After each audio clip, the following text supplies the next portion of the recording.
তারা সবাই ভালো আছেন এবং ভালোর তলে আছেন। আপনারা ভালোবাসেন বলেই প্রতি বৃহস্পতিবার রাত 11:59 আমরা ফিরে আসি এই ইউটিউব চ্যানেলটিতে। আমরা চাই আপনারা প্রতিনিয়ত জেনে যান কোন ঘটনাটি আজকে আমরা শোনাবো আপনাদেরকে, আর সেই জন্যই আমাদের এই চ্যানেলটি আপনারা সাবস্ক্রাইব করুন। আমাদের ঘটনাগুলো যদি আপনাদের ভালো লাগে তাহলে অবশ্যই লাইক দিন, কমেন্ট করুন এবং শেয়ার করুন। আর সেই সাথে সব সময় আপডেট পেতে আপনারা আমাদের ইউটিউব চ্যানেলটি সাবস্ক্রাইব করুন। আশা করছি আজকের এপিসোডটি আপনাদের ভালো লাগবে।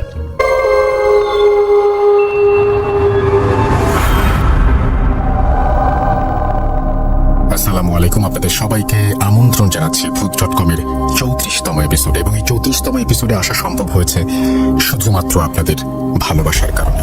যদি আপনারা লক্ষ্য করেন তাহলে দেখবেন যে আমাদের যে ফেসবুক পেজটি রয়েছে, যেটি খুব অল্প দিন হলো আমরা শুরু করেছি, এরই মধ্যে সেখানে অসংখ্য মানুষ এসে যুক্ত হয়েছেন এবং আমাদের সাথে তাদের পথ চলা শুরু হয়েছে। এবং আশা করছি যে প্রতিটা মুহূর্ত আপনাদের এভাবেই আনন্দ দিয়ে যাব যতদিন পর্যন্ত আমার শক্তি থাকবে এবং যতদিন পর্যন্ত আপনাদের কাছ থেকে ঘটনা পাবো। ইয়েস, ঘটনা পাওয়াটা অনেক বেশি ইম্পর্টেন্ট। আর সেই জন্যই আমি বলতে চাই যে যদি আমাকে ঘটনা সাথে ছিলেন, এবং সত্যি কথা বলতে সেটা হচ্ছে যে এটি একটি দীর্ঘদিনের সম্পর্ক, এবং এই সম্পর্কটা কেমন যেন মানে আপনারাও মিস করেন, আমিও মিস করি আপনাদেরকে। এই সপ্তাহের পুরো 7টা দিন, যখন শুক্রবার রাত 11:59 হয় তখন আমার পরীক্ষা দেওয়ার পালা। কেমন লাগবে আজকে আপনাদের? আপনারা কি ভালো কিছু বলবেন নাকি খারাপ কিছু বলবেন? বিশ্বাস করুন খুব টেনশনে থাকি, আবার মাঝে মাঝে মনে হয় যদি খারাপ লাগে বকাঝকা করবে বা খারাপ কিছু বলবে তো আপন মানুষই। তো যাই হোক, আজকের যে এপিসোডটি, সেই এপিসোডেও বেশ কিছু ঘটনা রয়েছে, যে ঘটনাগুলো অদ্ভুত রকমের ভালো, এবং সব রকমের ঘটনা মিশিয়েই আজকের আমাদের এই এপিসোড। আশা করছি যে এই এপিসোডটি আপনাদের অনেক বেশি ভালো লাগবে। আমাদের ফেসবুক পেজ হচ্ছে www.শয়তানের সাথে চ্যালেঞ্জ নিয়ে। আল্লাহ আমাদেরকে পাঠিয়েছিলেন প্রমাণ করতে যে মানুষ জাতি আল্লাহর অনেক প্রিয় জাতি, যারা কখনো ওনাকে অসম্মান করবেন না। কিন্তু ভাবতে খারাপ লাগে যে সেই পরীক্ষাতে ব্ল্যাক ম্যাজিক যারা প্র্যাকটিস করেন বা যারা এই সমস্ত কাজ করেন কুফরি কালাম, তারা বারবার ফেল করছেন। শয়তান যেমন জেলাসির কারণে মানুষ জাতি ঘৃণা করা শুরু করে, ঠিক একইভাবে মানুষের ভেতরেও কিছু মানুষ আছে যারা আপনার সুখ দেখতে পারে না এবং আউট অফ জেলাসি ক্ষতি করে, আল্লাহর অসম্মান করে, এর মাধ্যমে শয়তানকে খুশি করে। এই মানুষগুলোর খুব তাড়াতাড়ি রিয়েলাইজ করা উচিত যে একদিন সবার মরতে হবে, আর ঈশ্বর আল্লাহ গডের কাছে জবাব দিতে হবে কেন দুনিয়ার পরীক্ষা ফেল করলো আর কেন শয়তানকে চ্যালেঞ্জে জিতিয়ে দিল। এইসব বলছি কারণ কিছু প্রবলেমস আমাদের এখনো সম্মুখীন হতে হচ্ছে।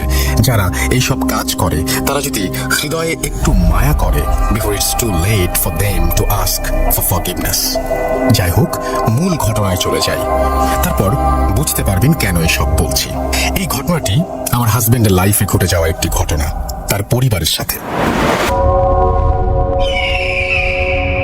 আমার হাজবেন্ডের পরিবার মানে আমার শ্বশুর বাড়ি বাংলাদেশের কোনো একটা জায়গায়, আমার বললাম না, এবং তারা পরে পড়াশোনার জন্য দেশের বাইরে চলে যান।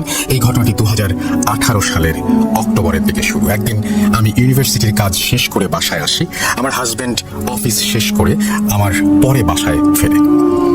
আমি এর মধ্যে কুইক করে কিছু রান্না বান্না করলাম, তারপর সোফায় এসে বসে টিভিটা অন করে যখন খাবার মুখে দিতে যাই, হঠাৎ একটি বিকট গ্লাস ভাঙার সাউন্ড পেলাম। খুব জোরে একটি আওয়াজ, মনে হচ্ছিল কে যেন গায়ের যত শক্তি আছে সব শক্তি দিয়ে গ্লাসটা ভেঙে ফেলেছে। বুঝতে পারলাম যে শব্দটি কিচেন থেকে আসলো। চোর ডাকাত হতেই পারে না, আমাদের এলাকায় এইসব বিষয় খুব কম হয়, বলতে গেলে হয়ই না। ভাবছিলাম ওপরের অ্যাপার্টমেন্টে কাজ করাচ্ছে, হয়তো সেখান থেকেই সাউন্ড আসছে। তারপর ভাবলাম ওপরে ফ্ল্যাটের রাতের সময় কেন কাজ করাবে, আর টাইম পেল না। ফ্ল্যাট রিফারবিশমেন্টের জন্য ল আর রুলস আছে সকাল সকাল করানো, যেন সন্ধ্যার পর নেইবার্সদের সাউন্ডের জন্য কোনো সমস্যা না হয়। পরে ভাবলাম উপরে ফ্ল্যাটে হয়তো আর্জেন্ট কোনো কাজ করা হচ্ছে।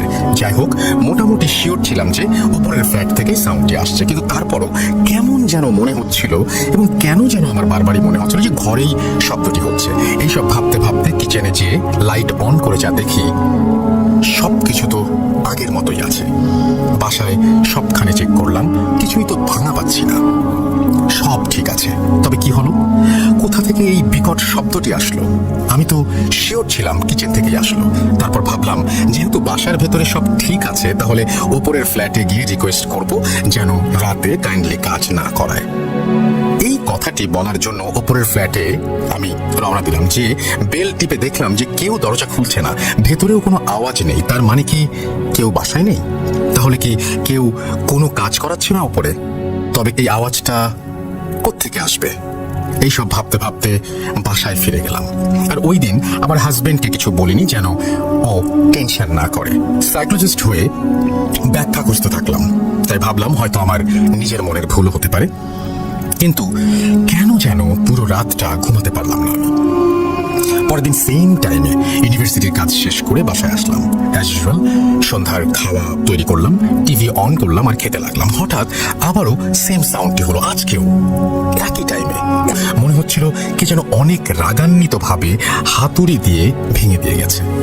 ফ্লোরে ছোট ছোট কাচের টুকরো পড়েছিল। কিভাবে ভাঙলো? আর সেই সাদা ছায়াটি কি ছিল? কখনো আমার জীবনে এমন কিছু দেখিনি, আজ প্রথম। সে রাতে দুজনেরই ঘুম আসছিল না। আমার হাজবেন্ডকে বোঝাতে লাগলাম যে বড় কোনো ক্ষতি হয়নি কারো, এটাই বড় কথা। তারপর ব্যাখ্যা দিতে লাগলাম যে ফ্যাক্টরি থেকে হয়তো গ্লাসের কোনো ফল্ট ছিল বা কিছু বাবলস ছিল, যার কারণে গ্লাসটা এমন অবস্থায় ফেটে গিয়েছে। কিন্তু তাকে সান্ত্বনা দেওয়ার জন্য যে সব বলছি, সে বুঝতে পেরেছিল।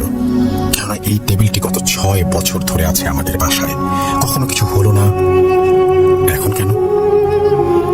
শুনেছিলাম কাঁচ ভাঙার নাকি ভালো লক্ষণ না, হয়তো এটাই ঠিক। আরো কিছুদিন পর সন্ধ্যায় মাগরিবের আজানের সময় আমার হাজবেন্ড হঠাৎ বাসার দরজায় 3টি হাতের নখ শুনতে পায়। এই টাইমে কে আসতে পারে ভাবতে লাগলো। হয়তো পোস্টম্যান কোনো লেটার রেখে গিয়েছে বক্সে। দরজা খুললো, চেক করার জন্য বক্সটা খুললো, কিন্তু কিছুই ছিল না। আশেপাশে কাউকে দেখতেও পেল না, সব নিরিবিলি। এত নিরিবিলি কখনো দেখেনি আগে। যাই হোক, মনের ভুল ভেবে দরজা আটকিয়ে দিল। সেই একই রাতে আমার হাজবেন্ড একটি দুঃস্বপ্ন দেখলো তার এক আপন চাচা খুব কাঁদছে একটি অন্ধকার ঘরে বসে। আশেপাশে কেউ নেই, কিছু নেই, শুধু একটি লাশ দাফন করার কাপড় দিয়ে মোড়ানো। আজব একটি স্বপ্ন ছিল। তার চাচা কেন দেখলো? দাফন কাপড়ে মোড়ানো গিয়েছিল।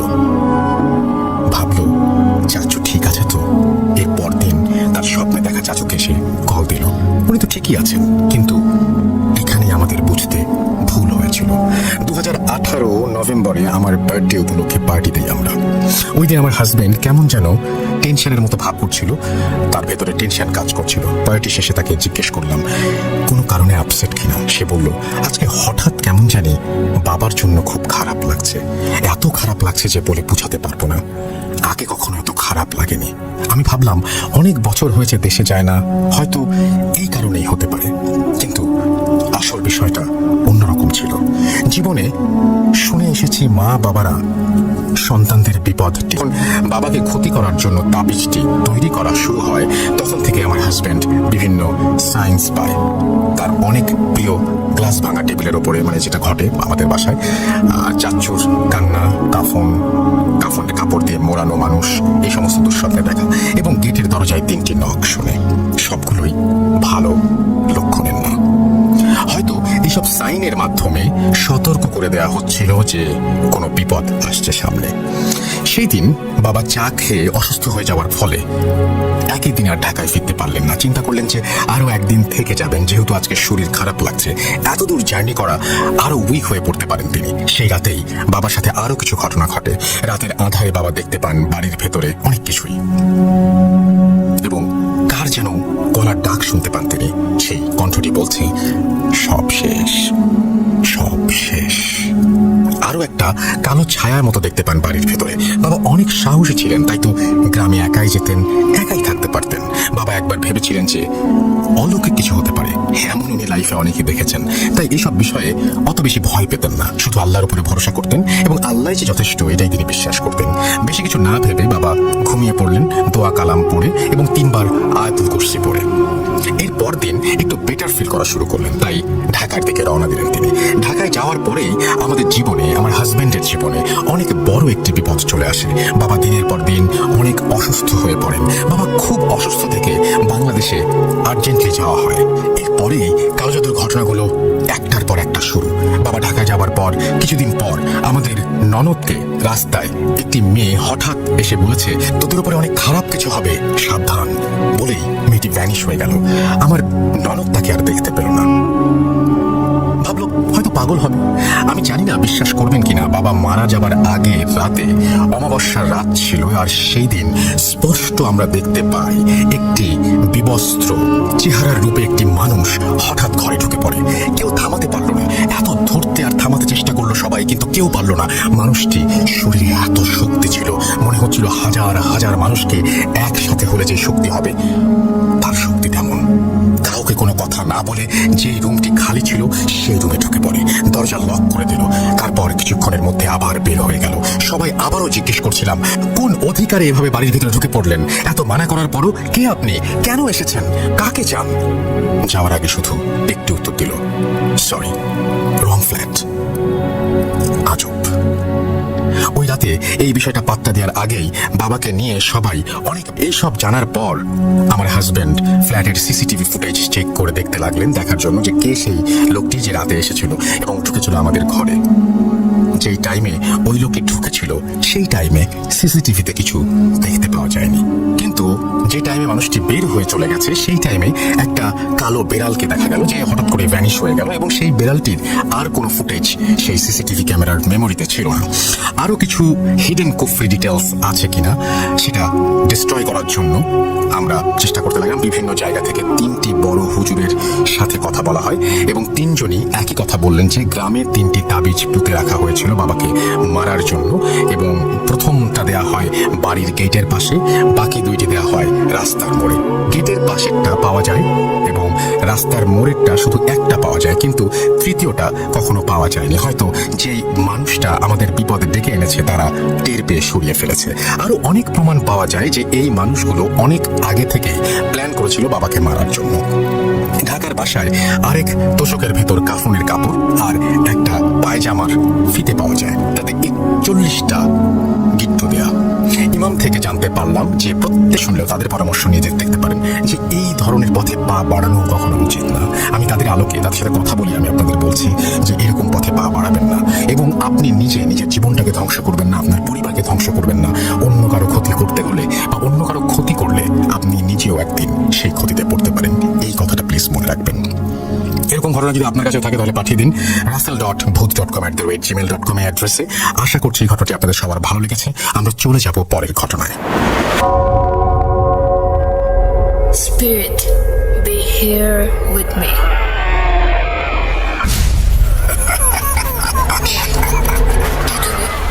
Booth.com.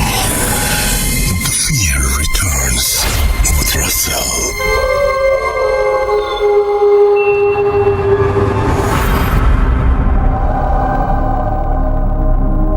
একবার আপনাদের সবাইকে স্বাগত জানাচ্ছি ভূত.com-এ। আশা করছি সবাই ভালো আছেন, ভালোর দলে আছেন।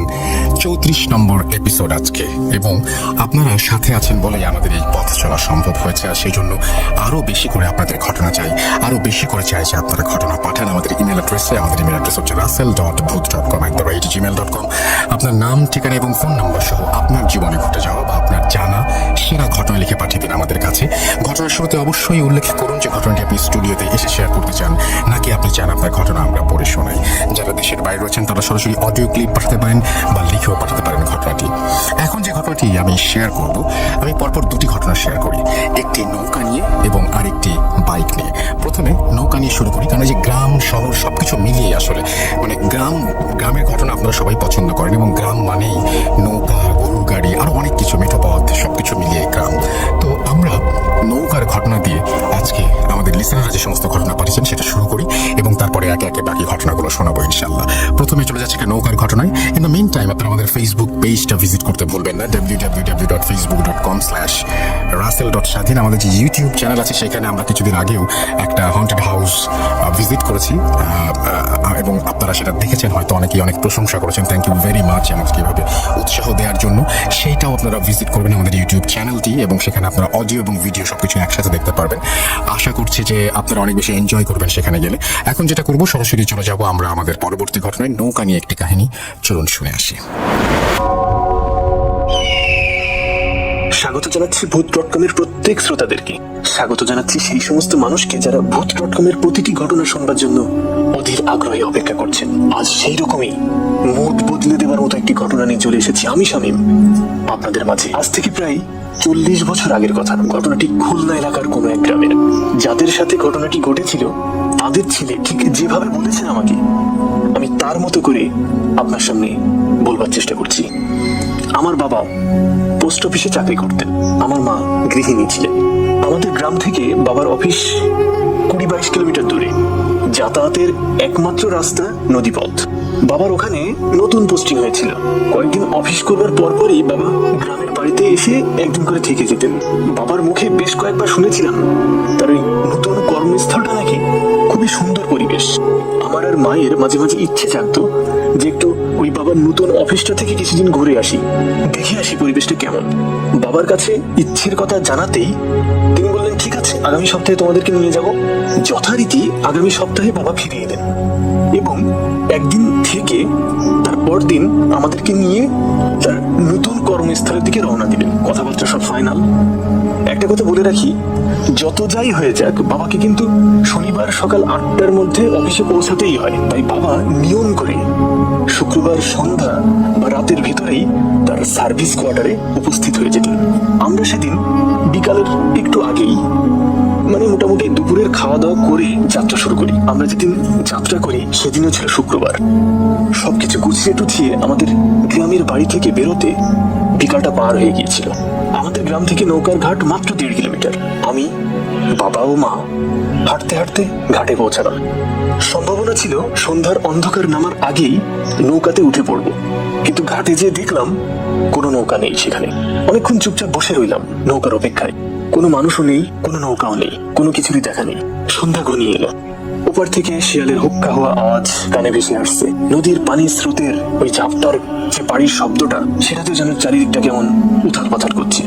মাঝে মাঝে কোথা থেকে যেন মৃদু ঠান্ডা হাওয়া পায়ের উপর দিয়ে বয়ে যাচ্ছে। আমার বয়স তখন 10-11 বছর হবে। আমার মনের ভেতরে কেমন যেন অদ্ভুত অনুভূতি হচ্ছে। হঠাৎ নদীর ভেতর থেকে কিসের একটা আলো দেখতে পেলাম। আলোটি যেন আস্তে আস্তে আমাদের দিকে এগিয়ে আসছে। বেশ কিছুটা সময় পর ওই আলোটি যখন আমাদের সামনে এলো, তখন দেখলাম একটি সুন্দর নৌকা, যার মাঝিটা একটু ভারী গলায় আমাদেরকে বলল, আপনারা কোথায় যাবেন? বাবা ঠিকানা বললেন। মাঝি বলল, হ্যাঁ যাবো, কিন্তু 3 জনের ভাড়া কিন্তু 15 টাকা দিতে হবে। বাবা বললেন, ঠিক আছে চলো। নৌকার উপরে উঠতেই আমার বেশ আনন্দ শুরু হয়ে গেল, কারণ এর আগে আমি নৌকাতে এত দূরের উদ্দেশ্যে কখনো চড়িনি, আর রাতে তো ভাবতেই পারিনি। বাবা আর মা ছাউনির নিচে গিয়ে বসলেন, আর আমি মাঝির কাছে যেয়ে বসলাম। মাঝির দিকে তাকাতেই দেখলাম মাঝিটির চেহারাটা কেমন যেন খটখটে মার্কা, মনে কেমন যেন চাপা রাগ। আমি কিছু না বলে চুপচাপ নদীর দৃশ্য উপভোগ করছি। কিছুক্ষণ পর বাবা মাও ছাউনির নিচ থেকে বেরিয়ে এলেন। আমরা 3 জন বিভিন্ন বিষয় নিয়ে খোশ গল্প করছি। 9-10 কিলোমিটার পথ যাবার পর ওর বেশ ঘুম আসছে, ঘুম পাচ্ছে। মা বললো, ঠিক আছে তুই ছাউনির নিচে গিয়ে ঘুমা। হঠাৎ আমরা সবাই লক্ষ্য করলাম বড় আর একটি নৌকা আমাদের দিকে ভীষণ গতিতে এগিয়ে আসছে। নৌকার ভেতর থেকে কেমন যেন একটা চিৎকার বা কান্নাকাটির আওয়াজও ভেসে আসা শুরু করেছে। বাবা প্রথমে একটু কৌতূহলের দৃষ্টিতে দেখলেন, কিন্তু কি একটা সন্দেহ হয় মাঝিকে ডাক দিয়ে বাবা বললেন, তুমি নৌকাটাকে একটু সাইড করে চালাও তো, আর ওই আলোটা কমিয়ে দাও। এর কারণ অনেক সময় নদীতে জলদস্যুদের আক্রমণ হতে শোনা যেত। বাবা হয়তো ওইটা ভেবে এটা বলেছিলেন। তৎক্ষণাৎই বাবার কথা মতো মাঝি নৌকার আলো কমিয়ে নৌকাটিকে নদীর কুল ঘেঁষে বইতে লাগলেন। কিছুক্ষণ পর দেখলাম আমাদের পাশ কাটিয়ে ওই নৌকাটি পার হচ্ছে। ভালো করে লক্ষ্য করে দেখলাম ওই নৌকাতে নতুন বর বউ এবং সুন্দর পোশাক পরা অনেক মানুষজন। বুঝতে পারলাম এটা কোনো বিয়ের অনুষ্ঠান থেকে আসা যাত্রী গণ হতে পারে। তাই আর ভয় না পেয়ে আমরাও সমান গতিতে চলতে থাকলাম। বেশ কিছুটা পথ যেতেই হঠাৎ করে পথযাত্রীবাহী ওই নৌকাটি কাত হয়ে ডুবে যেতে লাগলো। কয়েক সেকেন্ডে সব শেষ। ওই নৌকাটি সম্পূর্ণ নদীগর্ভে তলিয়ে গেল। সাথে সাথে আমার বাবা এবং আমাদের নৌকার মাঝি নদীতে লাফিয়ে পড়লেন। অনেকক্ষণ খোঁজাখুঁজি করেও বাবা ওই সমস্ত যাত্রীর কাউকে কোথাও দেখতে পেলেন না। আমি এবং আমার মা জড়সড় হয়ে বেশ ভয় পাচ্ছি। হঠাৎ করে বাবা দেখলেন আমাদের নৌকার ওই মাঝিটাকে আর কোথাও পাওয়া যাচ্ছে না। বাবা চিৎকার করে ওই লোকটিকে মাঝি মাঝি করে ডাকতে থাকলেন, কিন্তু তার কোনো হদিশই মিলল না। অনেক কষ্টে বাবা নৌকাতে উঠে এলেন। আমরা দেখলাম এখানে যে কিছুক্ষণ আগে এত বড় একটা দুর্ঘটনা ঘটলো তার কোনো চিহ্নই নেই। এমনকি কারোর কোনো টু শব্দটিও পাওয়া যাচ্ছে না। আমরা প্রচন্ড ভয় পেলাম। আমার বাবা নৌকার বৈঠা বাইতে পারতেন না, তবুও বৈঠাটি হাতে নিয়ে অনেক চেষ্টার পর নৌকাটি তীরে ফেরালেন। ওই রাতে আমরা কোনো এক গ্রামে এসে পৌঁছালাম। গ্রামের কিছু লোক আমাদেরকে দেখতে পেয়ে কাছে এগিয়ে এলেন। তারা জানতে চাইলেন আমরা এখানে কেন, আমরা এখানে কি করছি, আমরা কোথাও যাবো কিনা। বাবা ওনাদেরকে সবকিছু খুলে বললেন যে এই ঘটনা। ওদের ভেতর একজন বললেন যে আজ থেকে প্রায় 1 বছর আগে ওইখানে এক পথযাত্রীবাহী নৌকা নাকি ডুবে গেছিল। সেই নৌকার সব যাত্রী নাকি মারা গেছিল, শুধু মাঝি বেঁচে ছিল। ওই মাঝি আবার ওই মৃতদের গা থেকে গহনা টহনা ইত্যাদি চুরি করে বাড়ি চলে আসছিলেন। হঠাৎ পথের মাঝেই কোনো এক কায়দায় সেও নাকি মারা যায়। কে কিভাবে যে মাঝিকে মেরে রেখে গেছিল তা কেউ বুঝতে পারিনি। ওই মাঝির বাড়িটাও নাকি ওই গ্রামেই ছিল। ওই সমস্ত কথা শুনে আমরা প্রচন্ড ভয় পেলাম। আর রাতে নৌকায় যাতায়াত করবার শখ চিরকালের মতো হারিয়ে গেল। আজও সেই দিনের কথা আমার চোখে ভাসে। সেই আর্তনাদ, হাহাকার আমার কানে মৃদু সুরে বাজতে থাকে। বাবা আর বেঁচে নেই, কিন্তু সেই করুণতা, নিঃসঙ্গতা, অসহায় মুহূর্তটা আজও আমার মাঝে দাগ কেটে রেখে যায়। আজও মাঝে মাঝে ঘুম ভাঙিয়ে দিয়ে যায়। ঘটনাটি ঘটেছিল খুলনার কোনো এক গ্রামে, আর নদীর নাম ছিল পশুর নদী। আজও হয়তো ওরকম রাতে দেখা মিলতে পারে কোনো একটি পথযাত্রীবাহী নৌকা। আমরা তাদের আত্মার শান্তি কামনা করি। পরবর্তী দিন আরো এক নতুন ঘটনা নিয়ে আপনাদের সামনে হাজির হব আমি শামীম। ততক্ষণ শুনতে থাকুন ভূত.com। Spirit, be here with me.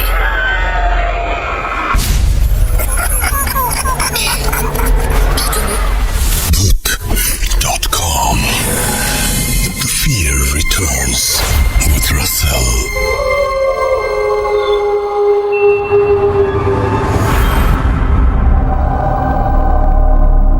এবারের কাহিনীটি একটি বাইক নিয়ে। দুটোই কিন্তু আমাদের যানবাহন, রাইট? নৌকা যেমন ঠিক তেমনি একই সাথে আমাদের মানে যাতায়াতের মাধ্যম আর কি। তো আমরা একটু আগে যে নৌকার ঘটনাটি শুনলাম সেটি নিশ্চয়ই আপনাদের অনেক বেশি ভালো লেগেছে, আশা করছি ভালো লেগেছে। দেখুন এবার বাইকের ঘটনাটি কেমন লাগে। আমাদের কাছে আরো অনেক বেশি ঘটনা আছে এবং আমরা যদি সময় পাই তাহলে এই এপিসোডের শেষে হয়তো আফনান ভাই একজনকে ইন্টারভিউ করেছিলেন, সেই ঘটনাটি হয়তো আমি দিয়ে দিতে পারি। তো যাই হোক, আমাদের সঙ্গে থাকুন এবং আশা করছি প্রতিটা মুহূর্ত আমাদের সাথে ভূত.com এর সাথে আপনারা অনেক বেশি এনজয় করবেন। চলুন চলে যাই আমাদের পরবর্তী ঘটনায়। লিখতে ভুলবেন না আমাদেরকে www.facebook.com/russell.shadin এই অ্যাড্রেসে, এবং আমাদেরকে ইমেল করতে ভুলবেন না russell.booth.com@gmail.com এই অ্যাড্রেসে। আমরা চলে যাব আমাদের পরবর্তী ঘটনায়। আশা করছি ভূত.com এর সাথে আজকের পুরো সময়টা ভয়ঙ্কর আনন্দে কাটবে। চলুন শুনে আসি পরবর্তী ঘটনা। সাতটি উপজেলা থেকে। ধন্যবাদ। Spirit, be here with me.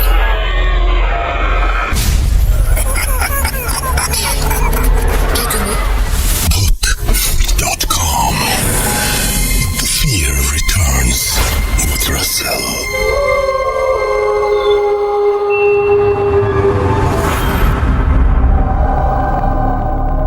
আরো একবার আপনাদের সবাইকে স্বাগত জানাচ্ছি। আমি রাসেল। আশা করছি সবাই ভালো আছেন এবং ভালোর দলেই আছেন। আফনান ভাইয়ের ঘটনা শুনতে কার না ভালো লাগে। আমি চেয়েছিলাম ঘটনাটি শেষে দেবো, তবে তার আগেই এখনই আমি ভাবছি আফনান ভাইকে নিয়ে আসলে কেমন হয়। আপনারা নিশ্চয়ই বিপ্লবদার সাথে পরিচিত ফেসবুকের মাধ্যমেও বিভিন্ন কারণে, কারণ আফনান ভাই যখন রাজবাড়িতে ছিলেন তখন তাকে নিয়ে বেশ কিছু কথা তিনি শেয়ার করেছিলেন এবং এই ঘটনাটি কিন্তু সেই লাশ কামালের ঘটনার সাথে রিলেটেড সামহাও। সুতরাং আপনারা যারা লাশ কামালের ঘটনা শুনেছেন তাদের কাছে এই ঘটনাটা অনেক বেশি পরিচিত মনে হবে এবং এই ঘটনা আরো একটা দৃষ্টিকোণ থেকে আপনি শুনতে পারবেন বা আপনার ভালো লাগবে আশা করি। তো আমরা কথা না বাড়িয়ে সরাসরি চলে যাব ঘটনায়। আর আরেকটা কথা বলি, সেটা হচ্ছে যে এখন তো সবকিছুই খোলা এবং আমরা অনেকেই অফিস করছি এখন নিয়মিত। আমি বলবো যে আপনারা অফিস করেন যাই করেন না কেন, আপনারা স্বাস্থ্যবিধি মেনে চলবেন। অনেক রকমের জীবাণু এই বাতাসে ঘোরাফেরা করতে পারে, কিন্তু আমরা যদি সচেতন না থাকি তাহলে যে কোনো জীবাণু আমাদের আক্রমণ করতে পারে। তো আমরা এই যে ভাইরাসের কথাটি বলছি সেটা থেকে দূরে থাকার একমাত্র উপায় হচ্ছে নিজের সাবধান থাকা এবং এটাকে কোনোভাবেই হালকাভাবেও নেবেন না বা এটাকে খুব সিরিয়াসলি এটা নিয়ে যে খুব চিন্তায় পড়ে যেতে হবে এরকম কিছু আমি বলছি না। কিন্তু স্বাস্থ্যবিধি মানলে কোনো ব্যাপার না, যদি স্বাস্থ্যবিধি না মানেন তাহলে খুব সমস্যার কথা। আমি আমার জায়গা থেকে আপনাদের কাছে যে চাওয়াটা সেটা জানিয়ে দিলাম। এখন চলে যাব ঘটনায়। চলুন শুনে আসি আমরা বিপ্লবদার ঘটনাটি। আসসালামু আলাইকুম।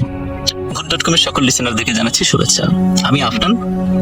আজকে এই মুহূর্তে আমি আপনাদের সঙ্গে যে ঘটনাটি শেয়ার করব সেটিও কিন্তু আমার নিজের মুখে আমি শেয়ার করব না, এটি যার সঙ্গে ঘটেছে তিনি নিজেই আপনাদের সঙ্গে শেয়ার করবেন এবং আপনারা জেনে ভালো লাগবে এই ঘটনাটি কিন্তু লাশ কাটা ঘরের একটি ঘটনা।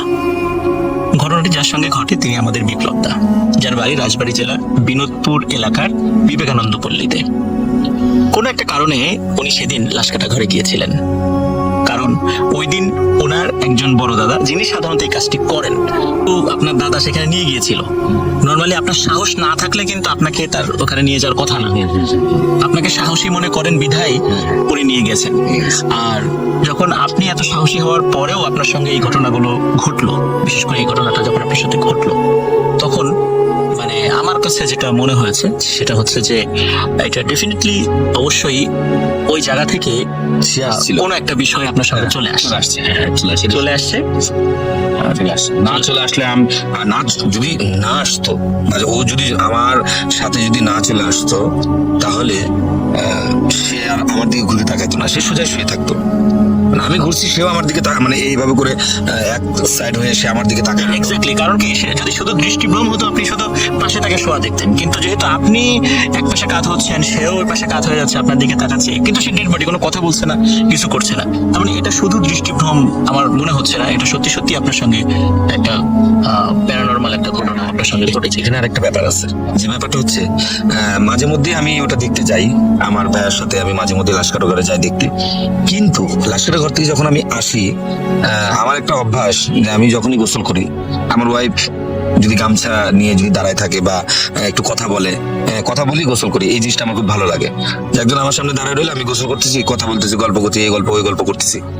কিন্তু আমি এটা একবার না, আমি এটা বহুবার ট্রাই করছি। আমি যখনই মাঝে মধ্যে যাই লাশ কাটা ঘরে, দাদা আমাকে যখনই নিয়ে যায়, আমি একটা জিনিস ফলো করি। আমি যখন ওইখান থেকে আসি, যখন আমি গোসল টোসল করি, হ্যাঁ, বা ওই যে মানুষ একটা ভয় থাকে, একটু আগুনের ছ্যাক দেয় হাতে, একটু গায়ে থুতু দিয়ে দেয়, আমি এগুলো দিই না, ডাইরেক্ট ঘরে চলে আসি। যখন গোসলটা দেই তখন আমার ওয়াইফ বলে যে তুমি লাশ কাটা ঘর থেকে আসছো, দেখো এই যে আমার মাথা ব্যথা করতেছে, এই যে দেখো আমার 2 হাত ব্যথা করতেছে, তোমার সাথে কেউ না কেউ আসে। আসলে অপমৃত্যুগুলো তো একটা অন্য রূপ ধারণ করে। প্রত্যেকটা মানুষেরই কিন্তু জন্ম মৃত্যু, এটা তো সৃষ্টিকর্তা আল্লাহ পাক তার একটা দান। আমাদের জন্ম যখন দিচ্ছে, মৃত্যুর একটা সময়সূচি দিয়ে দিচ্ছে, সেই সূচিতেই আমরা মরবো। কিন্তু এর আগে মানুষ আত্মহত্যা করে নেয় বা গলায় ফাঁসি নেয়, বিষ খায়, এই যে যন্ত্রণা, এই যে মারা যায়, এটা তো সে জীবনে কোনোদিন বেহেশতে যেতে পারবে না। কারণ আছে, কেন যেতে পারবে না? যে সে তো আল্লাহর কোনো কথাই সে এই পৃথিবীতে থেকে রাখলো না বা মানলো না। কেননা যে তার একটা জন্ম দেওয়া হয়েছে, তার অমুক টাইমে অমুক ডেটে তার মৃত্যু ছিল, এর আগে সে হয়তো বা কোনো কারণবশত সে গলায় হয়তো বা ফাঁস নিচ্ছে, এটা তো অপমৃত্যু হয়ে গেল। আসলে অপমৃত্যুগুলো প্রচন্ড ভয়ানক হইতে পারে। লিসেনারদেরকে একটা বিষয় বলে রাখি, সেটা হচ্ছে যে দাদাকে ওনার দাদা নিয়ে যান, কারণ ওনার দাদা আসলে শিক্ষিত নন। কারণ পোস্টমর্টেম করার পরে কিছু পেপারসে কিছু তথ্য, কিছু সূত্র নাম্বার লিখে দিতে হয়। তো যেহেতু উনি এডুকেটেড নন, তো মাঝে মাঝে দাদা যদি ফ্রি থাকে, বিপ্লব যদি ফ্রি থাকে, তখন ওই কাগজগুলোর কিছু প্রসিডিউরস মেনটেন করার জন্য যাতে করে কিছু জিনিস, কিছু সূত্র নাম্বার ফেলে দিতে হয়, যার কারণে তাকে মাঝে মাঝে রিকোয়েস্ট করে নিয়ে যান। আর ওই সুবাদে সেখানে মাঝে মাঝে তার যাওয়া হয় এবং সেইখান থেকেই আসলে আমরা দাদার ঘটনাটা আমরা পেলাম। দাদা আর একটা বিষয়, সেটা হচ্ছে যে এই যে যারা সাধারণত লাশগুলো কাটেন বা যারা এই প্রফেশনটাতে থাকেন, সাধারণত আমরা দেখি সারা বাংলাদেশে বিভিন্ন মর্গ যেগুলো আছে সেখানে কিছু মানে এই লাশ কাটার কাজগুলো হয়। আচ্ছা, যারা সাধারণত এই কাজটা করেন আমরা কিন্তু সামাজিকভাবে তাদেরকে একটু ডিফারেন্ট চোখে দেখি। তো এই বিষয়ে দাদা আপনার কোনো মন্তব্য আছে কিনা, যদি লিসেনারদেরকে বলতে? আচ্ছা, মন্তব্য বলতে আসলে আমিও মানুষ, আর যে মারা যায় আসে, মানে যার মৃত্যু হয়ে গেছে বা যার নামে সুরতাল করা হয়েছে, যার নামে মামলা করা হয়েছে, সেও কিন্তু মৃত্যু অবস্থায় লাশ কাটা ঘরে আসে। তাহলে এক মানুষ হয়ে আরেক মানুষের গায়ে ছুরি চালানো, তার বুক ফেলে দেয়, হার্ট, লিভার, কিডনি, মাথা ফাটায়, সবকিছু দেখতে হয়। যাই হোক, ডাক্তার যেখানে যেখানে যা উপদেশ দেয় সেগুলোই আমার এই বড় ভাই করেন। কিন্তু দেখেন একটা জিনিস লক্ষ্য করে যে এই জিনিসটা মানে এই পোস্টমর্টমটা আসলে ড্রিঙ্ক ছাড়া কেউ করতে পারবে না, ড্রিঙ্ক তাকে করতে হবে। কারণ ড্রিঙ্ক না করে এই কাজটা আসলে করা সম্ভব নয়। আমার এখন এটা তো মনে স্বাভাবিকভাবে যে একটা মানুষ হয়ে মানুষের বুকে ছুরি চালিয়ে দিচ্ছে, ভিতরের অর্গানগুলো বের করে ফেলছে, তো এই যে দৃশ্যগুলো স্বাভাবিকভাবে একটা মানুষ যখন নর্মাল সেন্সে থাকে তখন তার মধ্যে একটা অদ্ভুত অনুভূতি কাজ করতে পারে যে মানুষ হয়ে আর একটা মানুষের কিভাবে এই জিনিসগুলো বের করে ফেলবো। তখন আসলে যার কারণে হয়তো বা তারা কিছুটা ড্রিঙ্ক করে নেন আর কি, এটাই আর কি। আসলে ড্রিঙ্ক করলে ব্যাপারটা ভাইয়া এই পর্যন্ত 7-8 হাজার লাশ পোস্টমর্টম করছে, বাট কিন্তু উনি আজ পর্যন্ত ড্রিঙ্ক ছাড়া কোনোটাই করেনি। ড্রিঙ্ক যখনই উনি করে তখন ওনার সেন্স আর তখন কাজ করে না, তখন সে কারোর সাথে মানে সুস্থ মাথায় কারোর সাথে কথা বলে না। দাদা আমরা কিন্তু ওই দাদার কথা বলতে চেয়েছিলাম যে ওনার স্টোরিগুলো নিয়ে চেষ্টা করেছিলাম, কিন্তু সমস্যা হচ্ছে যে আপনি বলছিলেন যে উনি আসলে আমাদের রেকর্ডিং বা এই টাইপের ইন্টারভিউ উনি দিতে পারবেন না, কারণ উনি ম্যাক্সিমাম সময় একটু ড্রাঙ্ক অবস্থায় থাকে। আর আমি নিজেও দেখেছি ওনার সাথে কিছুটা কথা আমি দেখেছি, উনি কথা জড়িয়ে যায়। এই জন্য লিসেনার আমরা আসলে এই বিষয়ে আন্তরিকভাবে দুঃখিত যে অরিজিনাল যিনি তার একদম কথা আপনাদেরকে শোনাতে পারলাম না, কারণ উনি আসলেই কথা বলতে সক্ষম নন। এখানে সক্ষম নন, ওনার কথা জড়িয়ে যাবে, আপনারা বিরক্ত হবেন। কিন্তু ওনার ছোট ভাই তাকে আমরা আপনাদের সামনে নিয়ে এসেছি, যিনি মাঝে মাঝে সেখানে গিয়েছেন এবং ওনার একদম প্র্যাকটিক্যাল এক্সপিরিয়েন্স আছে, এই জন্য ওনার কথা আমি আপনাদেরকে শোনালাম। তো দাদা আপনাকে অসংখ্য ধন্যবাদ। আশা করি আপনার আরো অনেক ঘটনা আমরা পাবো, কারণ যেহেতু আপনি আপনাদের পাশেই এরকম ব্যক্তি আছেন এবং পরিচিতর মধ্যে আমরা জানি যে লাশ কাটা ঘর রিলেটেড অসংখ্য ঘটনা আমরা বিভিন্ন সময় শুনেছি, শুধু মানুষের মুখেই শুনতাম। আজ কিন্তু একদম ফার্স্ট আপনার কাছে শুনলাম যিনি একদম সেখানে প্রত্যক্ষ করেছেন। প্রত্যক্ষ করার পরে এখনো আপনি যখন বাসায় আসেন, ভাবির কথা বলছিলেন যে তিনি কিন্তু খুব হারে হারে সেটা টের পান। আপনার সাথে অবশ্যই কোনো জিনিস আছে। এটা সত্য, এটা সত্য। আমি মাঝে মধ্যে যখন ওখান থেকে আসি তখন সে আমার সামনে আর আসে না, তখন বলে যে তুমি একবার গোসল টোসল করে ফ্রেশ হয়ে আসো। আমি গেলেই আমার দেখা যায় মাথা ব্যথা করে, হাত ব্যথা করে, এক চোখ লাফায়, মানে এই যে ব্যাপারগুলোটা। তা নিশ্চয়ই কেউ আসে হয়তো আমার গোসল দেওয়ার পরে, গোসল দেওয়ার পরে হয়তো সে থাকে না, চলে যায়। আর আমি গোসল মানে আসলে মানুষের প্রত্যেকটা মানুষের উচিত, হিন্দু হোক, বৌদ্ধ হোক, খ্রিস্টান হোক আর মুসলিম হোক, যে ধর্মের হোক না কেন, মানে আমাদের ধর্মের কথা বলি, মানুষ যখন গোসল করে বা হিন্দু শাস্ত্রের মধ্যে স্নান বলে, কেউ ছান বলে, কেউ আপনাদের ধর্ম মনে হয় মুসলিম ধর্মে হয়তো গোসল বলে। তো যাই হোক, যেটাই হোক, একটাই তো বিষয়, আমরা যখন স্নান করি বা গোসল যেটাই বলি না কেন, তখন কিন্তু আমরা সৃষ্টিকর্তার যে কোনো একটা নাম ধরে ডেকেই কিন্তু গায়ের উপরে জলটা ঢালি। এতে কি হয় জানেন? এতে দেহ পবিত্র হয়, মন পবিত্র হয়ে যায়, ফ্রেশ লাগে নিজের কাছে। হয়তোবা কোনো কিছু থাকলে হয়তোবা সে চলে যাওয়ার চেষ্টা করে। ঠিক আছে, এই হলো ব্যাপার। তো লিসেনার, আসলে আমরা একটা বিষয় সৌভাগ্যবান, সেটা হচ্ছে যে দীর্ঘ অনেক সময় পর মানে সত্যিকার অর্থে যাদের এক্সপেরিয়েন্স হয়েছে বা যাদের এক্সপেরিয়েন্স আছে, আমরা তো শুধু শুনি, কিন্তু সত্যিকার অর্থে এমন এক্সপেরিয়েন্সড পার্সনের কাছ থেকে আজকে আপনাদেরকে ঘটনা শোনাতে পারলাম। তো আশা করি আপনাদের সবার ভালো লেগেছে এবং আরো অনেক ব্যক্তিদেরকে আপনাদের সঙ্গে পরিচয় করিয়ে দিব যাদের নাম ধরে আমরা গল্প শোনাই, আপনাদের ভালো লাগে, কিন্তু সেই সমস্ত ব্যক্তিদের কথা আপনাদেরকে কখনো শোনাতে পারি না, যে তারা আসলে কিভাবে কথা বলেন, তাদের অনুভূতিটা কি। আমরা তাদের অনুভূতিটাকেই আপনাদের কাছে পৌঁছে দেই। আমাদের কথা আপনাদের ভালো লাগে, কিন্তু তাদের কথাও আপনাদেরকে শোনার দরকার, যে আসলে উনি কিভাবে কথা বলেন, উনি কোনটা দেখেছিলেন। তো লিসেনার, ভালো থাকবেন সবাই। আরেকটি স্টোরি নিয়ে আবার আপনাদের সামনে হাজির হব। আসসালামু আলাইকুম। Spirit, be here with me. क्या तूने? Bhoot.com. The fear returns with Russell.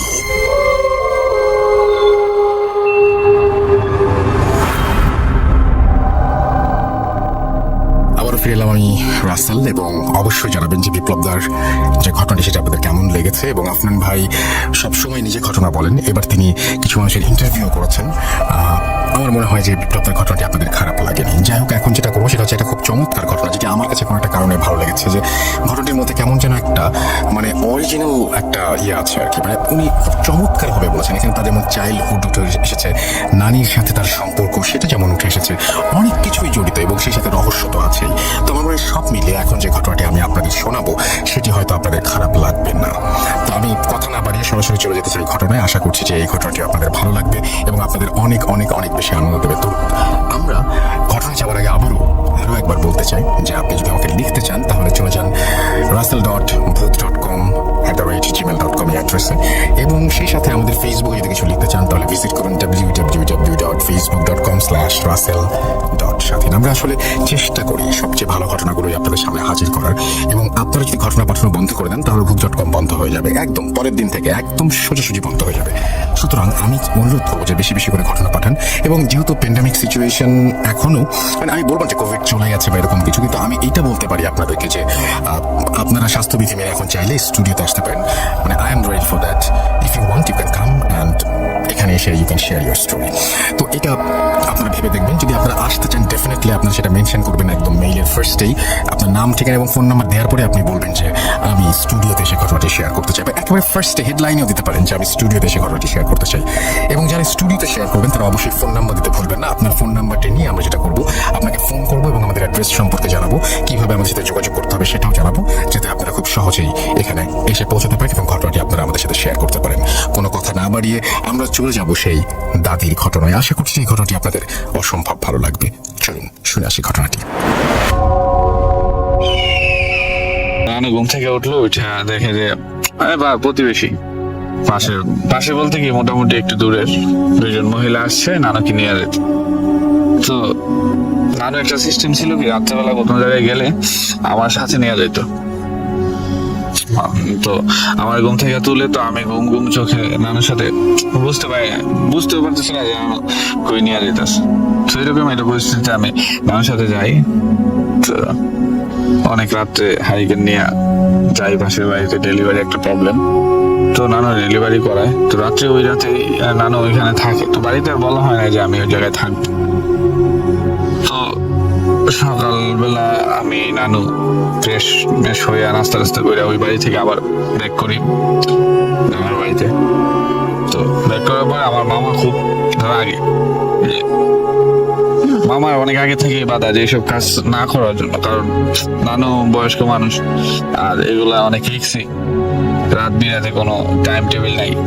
সেই কারণে আমার মামা খুব নানুর সাথে রাগারাগি করে, প্রচন্ড রাগারাগি করে। আমার মামা একটা ইংরেজিতে লোক, তো রাগারাগি করে। মূলত রাগারাগি করার মধ্যে ওই রাগের মানে পরিমাণ এত হয়ে যায় যে আমার উপরে ওই রাগটা ছাড়ে আর কি। আপনার আমাকে মারে, চর থাপড়ে মারে, তুই গেলি গা, তুই না গেলে তো যাইতো না। তো যাই হোক, ওই দিন নানু রাগ করে নানু খাওয়া দাওয়া বন্ধ করে দেয়। ছেলে এত ইয়ে করছে, নানুরে গালাগালি করছে। তো ওই দিন নানু কি করে, হুট করে ঘর থেকে বাইর হয়ে যায়। নানু প্রচন্ড রাগী মানুষ ছিল। তো বাইর হয়ে যায়, কাউকে বলে নাই দুপুরবেলা। তো মামা প্রাইমারি স্কুলে মাস্টার ছিলেন, তো উনি তো সকালবেলা চলে গেছে। তো বিকেল 5টার পরে আসছে মামা এসে বলতেছে যে তোর নানু কই। নানু দুপুরে কই জানে গেছে, আমি তো যাই না। তো মামা খুব রাগারাগি করে আমার বলে খুঁজতে, সবাই মিলে খুঁজে, কিন্তু রিলেটিভ যাদের বাড়িতে নানু যাইতো ওদের বাড়িতে নাই। আমিও খুঁজছি, দুপুর বেলায় খুঁজছি, কিন্তু নানুকে পাই নাই। তো অ্যাকচুয়ালি মন আমারও খারাপ, প্রচন্ড খারাপ, কারণ নানুর সারা এক মুহূর্তে আমার ভালো লাগতো না। তো যাই হোক, রাত হয়ে গেল, আপনার সবারই মন খারাপ যে নানু কই গেল কই গেল কই গেল। তখন মোবাইল ফোনটা ছিল কিছু মানুষের হাতে, কিন্তু আমার সামর্থ্য হয় না এরকম মোবাইল ফোন কিনা। মোবাইল ফোনটা রেগুলার হয়েছে 2006, আর ঘটনাটা করছে 2004। তো রাতটা খুবই কষ্টে কাটতেছে, সবাই খাওয়া দাওয়া মোটামুটি একটা কি বেতিকৃষ্ণ অবস্থা। কেউ মামারে ডাকতে গেলে মামা বলতেছে আমি খাবো না, বলতেছে আমি খাবো না। তো এরকম একটা পরিস্থিতি আর কি রাসেল ভাই। তো যাই হোক, আমি রাত্রে আমি একটা নানুর একটা স্পেসিফিক জায়গা ছিল, ওই জায়গাটা শুধু আমি জানতাম আর কেউ জানতো না, কারণ এই জায়গার মধ্যে নানু অনেক সময় জায়গায় বসে থাকতো। তো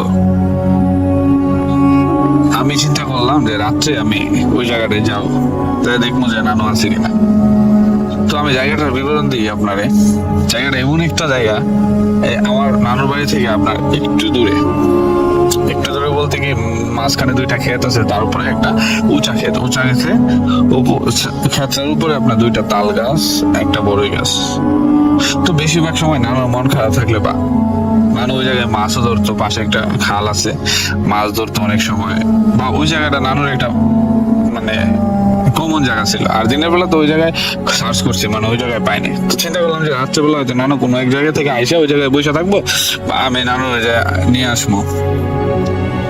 তো কি হইলো, আমি তখন রাত 9টা কি 9:30 বা 10টা বাজে এইরকম আমি লুকায় গেছি মোটামুটি। মামা আরেক রুমে মামি নিয়ে শুয়ে গেছে, আর নানা একলা করে বসে রয়েছে। নানা খুব চিন্তিত কই গেল। নানা অনেকক্ষণ বিশ্রাইছে, তারপরে পায় না। তো আমি পিছনের দরজা দিয়ে বের হইয়া, আমার হাতে কোনো কিছু নাই, লাইট কোনো কিছু নেই, কারণ আমি বের হইলে আমার মামা আমার খুব শাসন করতো। তো এত রাতে বের হইলে অবশ্যই আমার যাইতে দিবে না কোনো জায়গায়। তো আমি চিন্তা করলাম আমি নিজে যাবো। তো আমি আস্তে আস্তে হাঁটে ওই ক্ষেত পার হইয়া, ক্ষেতে মোটামুটি একটু তখন পানি ছিল, খালেও মোটামুটি পানি ছিল। এই হালকা পাতলা পানি বলতে কি মানে জোয়ারের পানিগুলো আর কি, আপনার হাঁটু সমান পানি।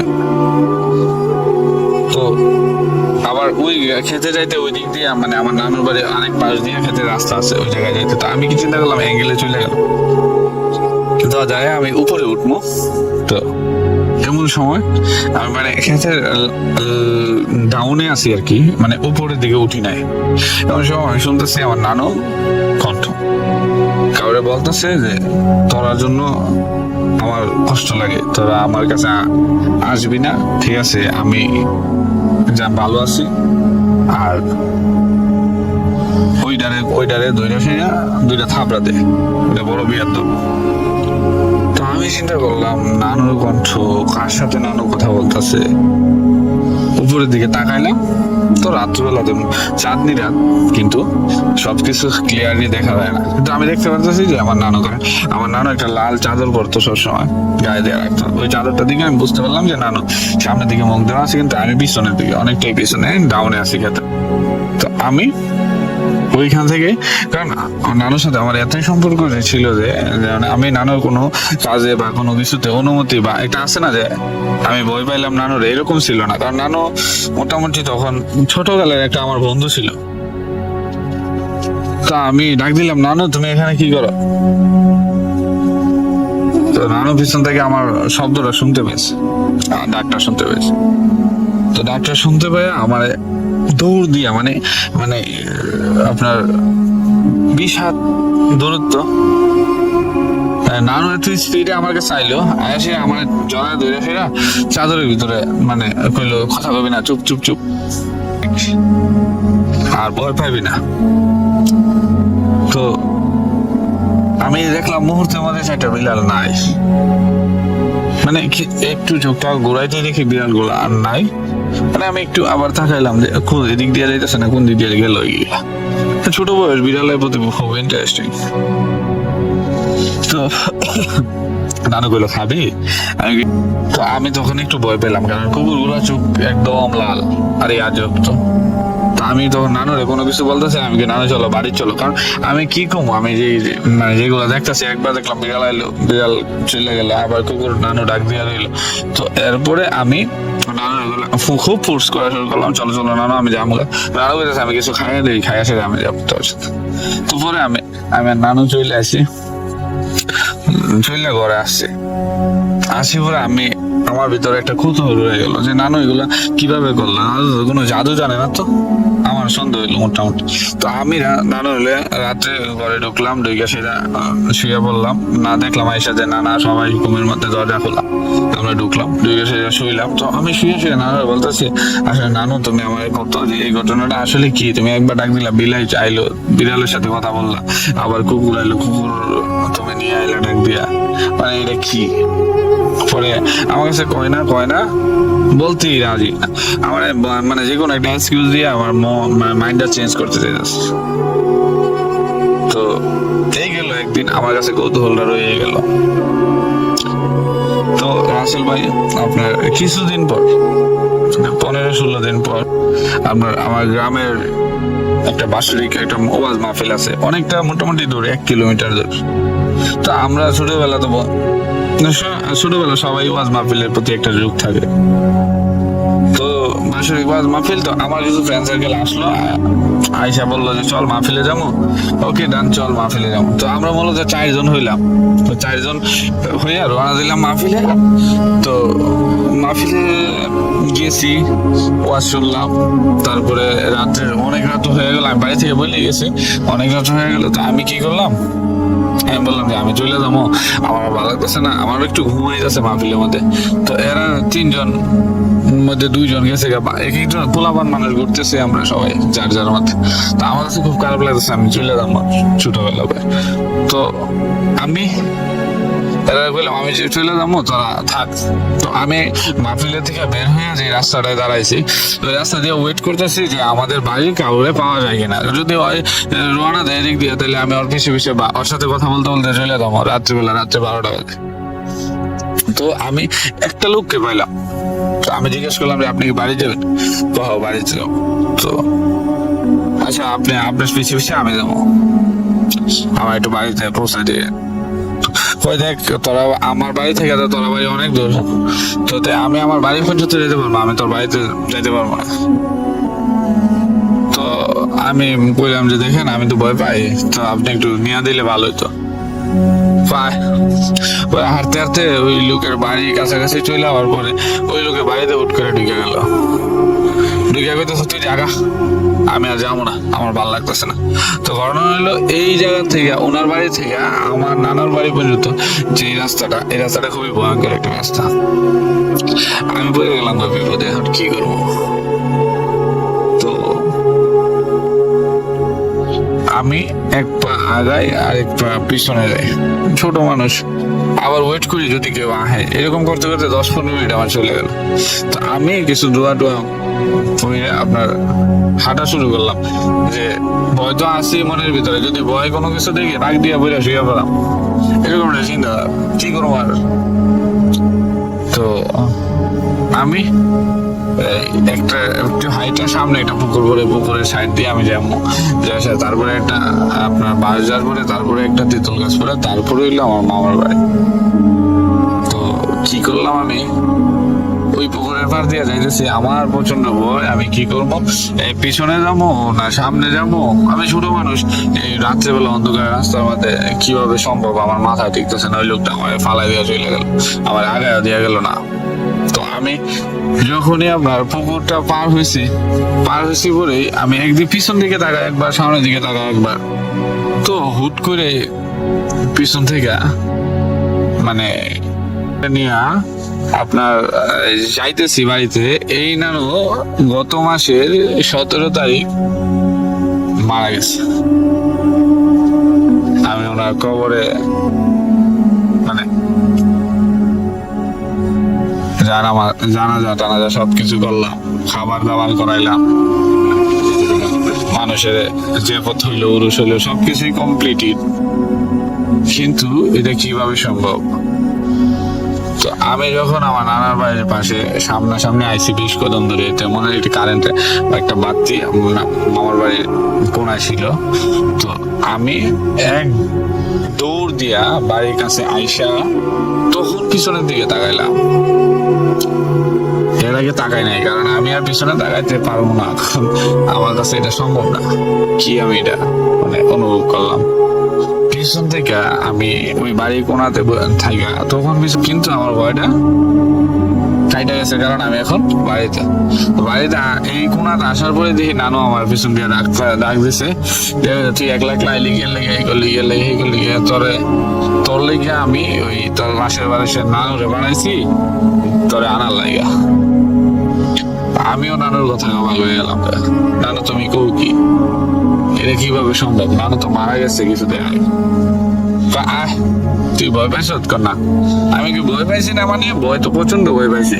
পরে আমার পরের দিনে আপনার এই কিছু গাছের তাবিজ টুবিজ আমার শরীরে লাগাই দিয়া কইলো যে ভয় পাইস না, এই রাত্রে ঘটনা তুই একলা ছিলি, তো আমি তোর হেল্প করার লেগে তোর নানার বাড়াইছি। আমার কোনোভাবে বিশ্বাস হইতেছে না যে এইসব কাজগুলা অহরহর ছোটখাটো কাজগুলা চলতোই। তো আমার এই বিস্ময় কোনো সময় নানু কাটায় না। নানু 2008 সালে মারা যায়, তো আমি এগুলো কারোর কাছে শেয়ারও করি না, কারণ শেয়ার করাটা নানু আমার অনেক আগে থেকে মানা করে দিচ্ছে। তো আজকে অনেকদিন পরে মনে হইলো যে আমি প্রথমে এটা শেয়ার করা দরকার। তো আমার এই ঘটনাটা যদি প্রচার হয়, আমি আরো ঘটনা আছে, অহরহর ঘটনা আমার নানুর সাথে, কারণ আমার নানুর মরা মৃত্যুর শেষ পর্যন্ত আমি নানুর সাথে ছিলাম। অনেকগুলো ঘটনা আছে, আজকের ঘটনাটা অনেকটা লং হয়ে গেছে। পরবর্তীতে আমার ঘটনাটা প্রচার হলে আমি ইনশাল্লাহ আরো অনেকগুলো ঘটনা আপনাকে পাঠাবো। রাসেল ভাই দোয়া করবেন। আর boot.com লং লিভ, আশা করি boot.com অনেক দিন আমাদের সাথে থাকবে। আসসালামু আলাইকুম।